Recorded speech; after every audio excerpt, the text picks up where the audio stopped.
शारदीय नवरात्रि में हम जगत जननी जगदम्बा की जब स्थापना करते हैं तो हम कलश की स्थापना क्यों करते हैं। आज शिव महापुराण में शुरुआत में अपन शिव और पार्वती की यही संवाद को लेकर चलते। आखिर कलश में ऐसा क्या है, कलश के अंदर आखिर ऐसा क्या विराजमान है कि 33 कोटि देवता उस कलश के अंदर आकर बैठ जाते हैं। महाराज, आप कोई यज्ञ करने जा रहे हो, आप कोई पोथी पुराण करने जा रहे हो, आप कोई अच्छा कार्य करने जा रहे हो, तो ब्राह्मण देवता कह देते कलश की स्थापना होगी, कलश की शोभा यात्रा निकलेगी, कलश यात्रा निकलेगी, कलश विराजमान होगा।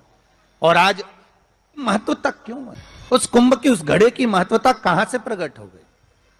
शिव महापुराण की कथा कहती है महाराज, भगवान ओघड़दानी शंकर स्वयं आद्य शक्ति जगदम्बा से कहते हैं कि जगदम्बा तू क्या चाहती है बोल। तो जगत जननी जगदम्बा कहती है कि जहां मैं हूं वहां शंकर है। ये आपने कह दिया, पर जहां शंकर है वहां पार्वती का होना जरूरी है। उसके लिए सिद्ध करने के लिए एक स्थान ऐसा बनाया जाए जहां पर शंकर विराजमान है और शंकर के साथ पार्वती विराजमान है। तो शिव जी ने कहा पार्वती, उसके लिए मैं तुझे एक सुंदर कलश का निर्माण कर देता हूं।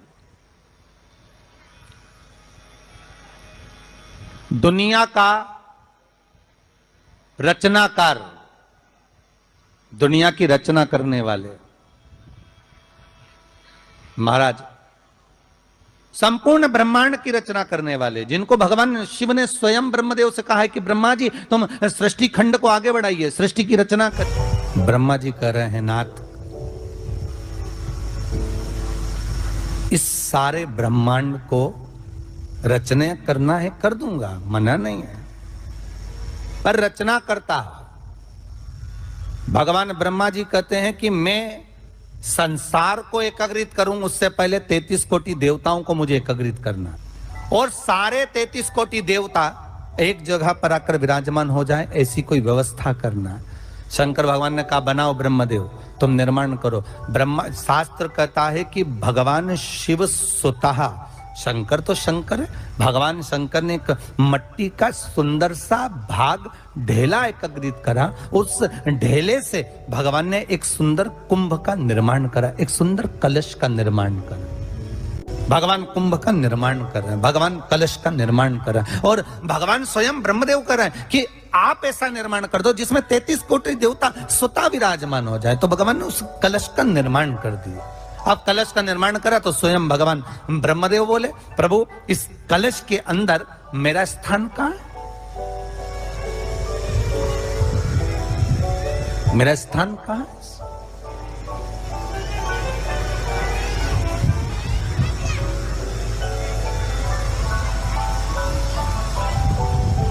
बहुत ध्यान देना महाराज, कलश का जो मुख होता है उस मुख पर भगवान विष्णु का स्थान होता है। किसका स्थान है? भगवान विष्णु का। थोड़ा सा नीचे आओगे, जहां से कलश का मुख दबा हुआ होता है वह जगह भगवान स्वयं शिव की होती है। किसकी जगह है? भगवान शंकर की। कलश का अग्रभाग, नीचे का भाग जहां से फैला हुआ होता है वहां ब्रह्मा का आधिपत्य स्थापित होता है। फिर कलश का जो नीचे का भाग होता है वो भगवान शिव और शक्ति का स्थान होता है। कलश के बाहरी भाग में, जहां पर बाहर का हिस्सा होता है, उस कलश के बाहरी भाग में 33 कोटि देवताओं को भगवान शंकर ने लाकर विराजमान किया होता है। महाराज, भगवान शंकर 33 कोटि देवताओं को निमंत्रण देकर उस कलश में विराजमान कर दिया। कितना सुंदर लिखा है देवी भागवत के अंदर कि जहां कलश की स्थापना होती है उस जगह पर किसी देवताओं को बुलाने की जरूरत नहीं होती। 33 कोटि देवता उस जगह पर स्वतः विराजमान हो जाते हैं। स्वयं 33 कोटि देवता स्वयं वहां विराजमान। अब कलश मेरा प्रतिबिंब है ये तो कहा।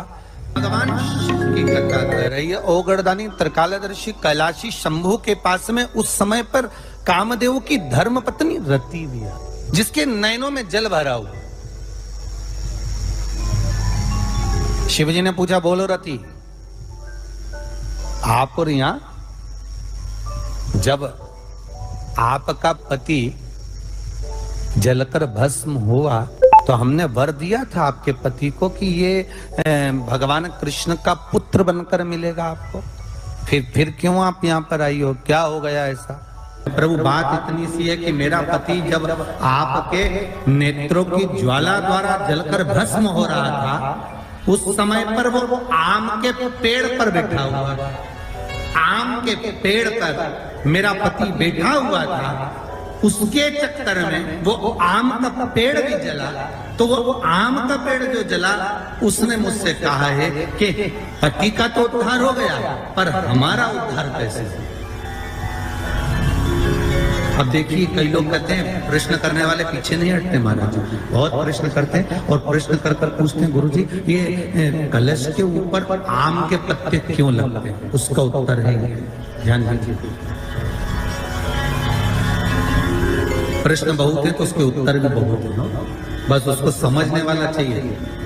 और आप लोगों को तो आज बहुत बहुत भगवान ने कृपा करी है जो आप पहले दिन ही कलश स्थापना होती और पहले दिन ही आपको ये ज्ञान हो जाए कि बच्चे पूछे कि कलश क्यों रखा जाता है, कलश के ऊपर आम के पत्ते क्यों लगाए जाते हैं, कलश के ऊपर नारियल क्यों रखा जाता है, कलश के ऊपर 9 बार मोली क्यों बांधी जाती है, मोली मतलब लच्छा नाड़ा 9 बार क्यों लपेटा जाता है नारियल के ऊपर, कलश के ऊपर जब रखते हैं।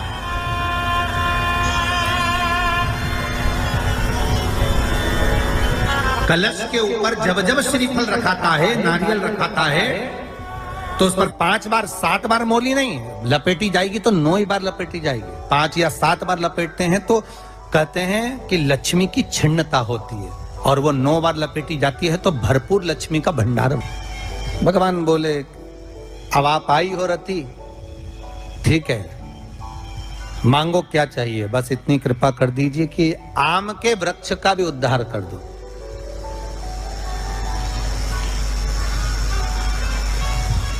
शिव जी ने कहा हम वर प्रदान करते हैं रति,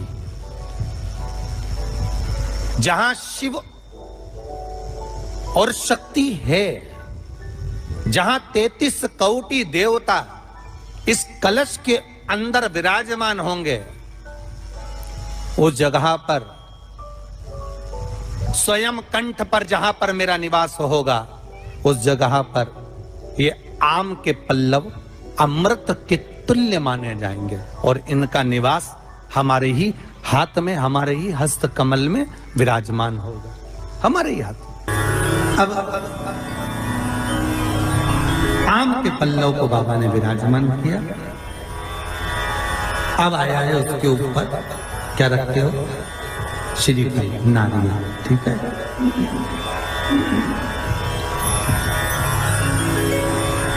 नारियल कौन, अब उसका भी प्रसंग शिव महापुराण में, स्कंद पुराण में बड़ा सुंदर है, ठीक है। भगवान शंकर और पार्वती विराजमान है कैलाश पर्वत पर। भगवान शिव के मन में बात आई, शंकर भगवान ने मां पार्वती जी से कहा ए जगतधात्री, हाँ प्रभु बोलिए, सुनो। तो देवी भागवत में आता है कि जिस जगह पर शंकर भगवान ने पार्वती से एक बात कही कि हमारा मन है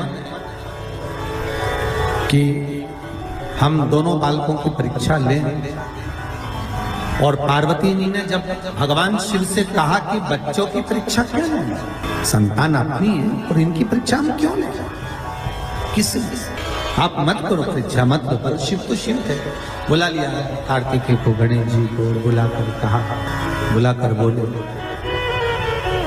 जो पृथ्वी की परिक्रमा पहले कर कर आए वो प्रथम गिनती में पूजा जाएगा, प्रथम भाग उसको पूज्य पृथ्वी, ठीक है, जाओ परिक्रमा कर कर आओ। अब गणेश जी महाराज बैठ गए चूहे पर, कार्तिकेय बैठ गए मोर पर। कार्तिकेय घर के बड़े थे, उनको ये बात भान नहीं थी, उनको ये बात का ज्ञान था। तो कार्तिकेय जी ने कहा अगर माता पिता का कहना नहीं मानेंगे तो अच्छा नहीं लगेगा। तो कार्तिकेय जी तुरंत मोर पर चढ़कर और परिक्रमा करने निकल गए। अब गणेश जी तो चूहे को बुलाए, फिर चूहा भाग गया, फिर पकड़ के लाए, फिर चूहा वग गया।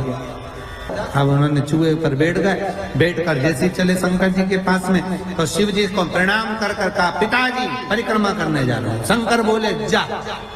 अब इनको क्या मालूम था कि यहीं लगा लेगा। गणेश जी से पूछा कि तुमको भेजा था कि तुम पृथ्वी की परिक्रमा करने जाओ, तो तुम ये क्या कर रहे हो? गणेश जी बोले, पिताजी शांत रहिए और परिक्रमा लगाने दीजिए। और परिक्रमा लगाई गणेश जी महाराज ने, एक नहीं 3, और 3 परिक्रमा लगा के सामने खड़े हो गए। पिताजी वर दीजिए। पिताजी ने पूछा, काय का वर? पृथ्वी की परिक्रमा करके आया। शंकर भगवान बोले, बता मेरे आजू बाजू घूम लिया और पृथ्वी की परिक्रमा कर लिया। परिक्रमा लगा कर आकर खड़े होकर के आशीर्वाद दे दो। तो पूछा आशीर्वाद क्यों? तो कहा, प्रभु हमने परिक्रमा करी। तो शंकर भगवान बोले, आजू बाजू घूम लिया और परिक्रमा कर लिया। इसको कोई परिक्रमा करता है? गणेश जी बोले, और नहीं तो माता पिता में आकाश, माता पिता में पाताल, माता पिता में पृथ्वी, सब तो माता पिता में ही और सब माता पिता में, इसलिए आपकी लगा ली, सबकी हो गई। शंकर जी खुश हो गए। शंकर जी ने आशीर्वाद दे दिया। अच्छा, तो शंकर भगवान ने तुरंत वर दे दिया, प्रथम गिनती में तुम गिने जाओगे, तथास्तु। पार्वती जी को तो मालूम ही नहीं पड़ा कि कब वर दे दिया, नहीं तो पार्वती जी तो खड़ी हो जाती। अब आ गए कार्तिक। कार्तिक ने आकर कहा, दंडवत करता हूं पिता, प्रणाम। हम तुम्हें देवताओं की सेना के सेनापति बनाते हैं। कार्तिक की आंख से अश्रु बहे। देवताओं की सेना के सेनापति? क्या मैं प्रथम गिनती में नहीं आऊंगा? नहीं। क्यों?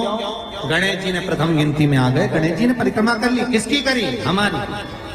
पिताजी आपने कहा था पृथ्वी की परिक्रमा कर कर जो आएगा प्रथम गिनती में गिना जाएगा, तो पहली परिक्रमा पृथ्वी की तुमने नहीं करी, फिर गणेश ने नहीं। पार्वती जी उड़ गई। क्या बात है कार्तिक? कार्तिक ने कहा, माँ पिताजी ने गलत निर्णय दे दिया। क्या गलत निर्णय दिया? गणेश जी को प्रथम गिनती में दे दिया और मैं परिक्रमा कर कर आया। सारी बात मालूम पड़ गई कि गणेश जी ने चूहे पर बैठकर शंकर पार्वती की परिक्रमा करी, ये हुआ वो हुआ, सब मालूम पड़ गया। पार्वती मैया की आंख में से आंसू बहने लगा। पार्वती उठकर खड़ी होकर शंकर भगवान से बोली, प्रभु बहुत भोले हुआ, इसलिए आपका नाम भोला शंकर है। बहुत भोले। एक बेटे को भेज दिया पृथ्वी की परिक्रमा करना, और दूसरे बेटे ने आपकी परिक्रमा करी और आपने उसे वर प्रदान कर दिया। इतने भोले। पुत्रों में भेद कर जगत जननी मां पार्वती खड़ी हो गई। पार्वती जी ने कहा, ये आपने श्रेष्ठ नहीं किया। पार्वती जी बोली, मुझे अच्छा नहीं लगा आपने निर्णय जो दिया। क्या चाहती हो पार्वती? पार्वती जी कहती हैं, आज मुझे एक वर देना पड़ेगा। बोलिए क्या वर चाहिए? भोलेनाथ मुझे वर ये चाहिए कि आज के बाद आपकी कोई परिक्रमा ही ना हो। मुझे वर दे दो कि शंकर की परिक्रमा कभी नहीं होगी, शिव की परिक्रमा का विधान नहीं होगा। शंकर भगवान ने पार्वती को तथास्तु कह दिया। आज के बाद शंकर के मंदिर में शिवलिंग की कोई परिक्रमा नहीं करेगा। कभी आपने करते हुए देखा किसी को? नहीं। शंकर की परिक्रमा होगी तो आधी यहां से चालू होगी, वहां तक जाओगे, फिर वापस आगे। यहां तक शिव महापुराण की कथा कहती है कि शंकर की आरती के बाद जो परिक्रमा भी होती है ना, वो भी पूरी नहीं करना चाहिए, आधी कर कर वापस हो जाना चाहिए। शिव की आरती के बाद कई लोग शंकर जी की आरती उतारने के बाद जब परिक्रमा करते हैं ना, आरती की थाली लेकर चारों तरफ घूमते हैं, उसको भी आधा घूमो और आधे में वापिस। शिव परिक्रमा करना, वर दीजिए आप वर प्रदान करो, हमें वर दे दो। पार्वती मैं तुझे वर देता हूं, तो शिव की परिक्रमा कोई नहीं करेगा, और अगर शंकर की परिक्रमा कोई भूल से भी करेगा तो उसको दोष लगेगा, उसका पुण्य छिन्न। इसलिए शंकर की परिक्रमा लोग नहीं करते क्योंकि उनने जो दान करा, पुण्य करा, सत्कर्म करा, भजन करा, कीर्तन करा, उसका पुण्य धीरे धीरे धीरे धीरे समाप्त होते चले जाता है, उस पुण्य की क्षीणता होती चली जाती।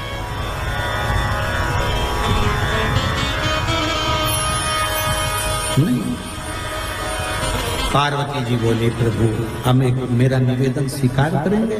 बोलो क्या बात है। पार्वती जी बोलती हैं आपने गणेश जी को प्रथम पद दिया है तो इस कार्तिकेय को भी प्रथम पद प्रदान करिए। शिव जी बोले ये नहीं हो सकता क्योंकि प्रथम पद एक ही होता है, प्रथम पद केवल एक होगा और वो एक पद मैंने प्रदान कर दिया। अब मैं दूसरा पद कैसे दे सकता, मैं दूसरा पद कैसे प्रदान कर सकता, मैं दूसरा पद कैसे दे सकता। पार्वती एक काम हो सकता है, बोलिए प्रभु मैं कार्तिकेय को कुछ ऐसा बना देता हूं कि जहां पर गणेश प्रथम पद में रहेगा तो ये कार्तिकेय भी प्रथम पद में पूजा जाएगा। बना दीजिए।